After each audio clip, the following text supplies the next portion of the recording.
In business, we all know that from time to time something will go wrong.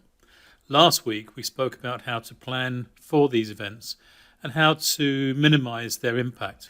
I want to develop this theme a little further, and this week's theme could be entitled Expect the Unexpected. And it's been prompted by some events last week, but more of that in a moment. I'm briefly going to talk you through an exercise that we undertook ourselves recently, so pay attention. First, we prepare an organisation chart.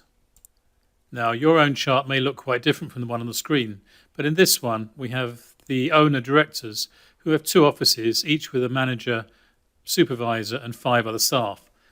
The chart on the screen could easily be that of a small accountant's office. You can add all the roles and then allocate all the names of the people filling those roles. The next step is to write a job description for each role. Note down all the duties and responsibilities for each role. We have listed down all the duties and responsibilities for a manager, but this can be varied to fit your own circumstances. You then need to undertake the same exercise for each role within your organisation, bearing in mind that these descriptions can be used in the future for job adverts and briefing new staff. Next, what is your role in the business? What is it that you think that only you can do? These are likely to be the things that you think you cannot delegate, but think again. I'm going to show you that, given the right circumstances, everything is capable of delegation. So let's move on to the next step. I'm going to set you a challenge. Now, I could have picked any number of scenarios, but this one seemed more fun. You and your wife have been running a business for many years, and you deserve a right holiday.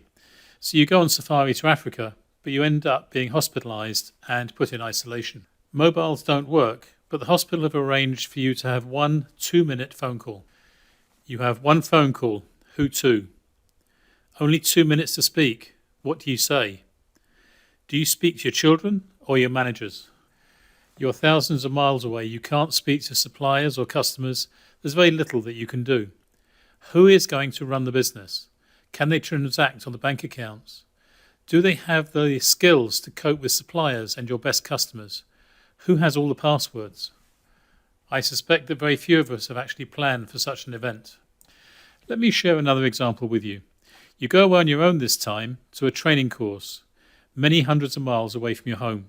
You are taken ill, hospitalised, and put into isolation. Now don't laugh, this is taken from real life. Your wife or husband now has to run the business on their own, not knowing when you'll be back. I think by now you get the picture.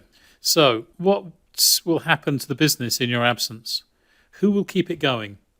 What will it look like when you get back? Will you still have a viable business, or will the customers have gone elsewhere? All that hard work just evaporated. So this is what we did. Take your organisation chart with all the roles identified, names allocated, including you, and all the responsibilities spelt out. Then take you out of it and decide who, in less than 24 hours' notice, could step up to the plate.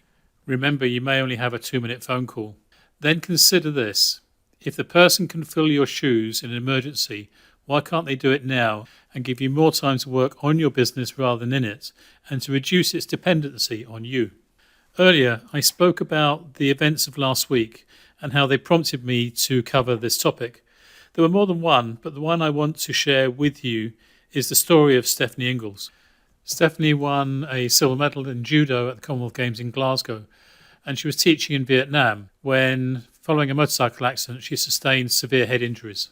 Local Inverness girl, judo champion, teacher, suddenly fighting for her life in a hospital in a faraway country.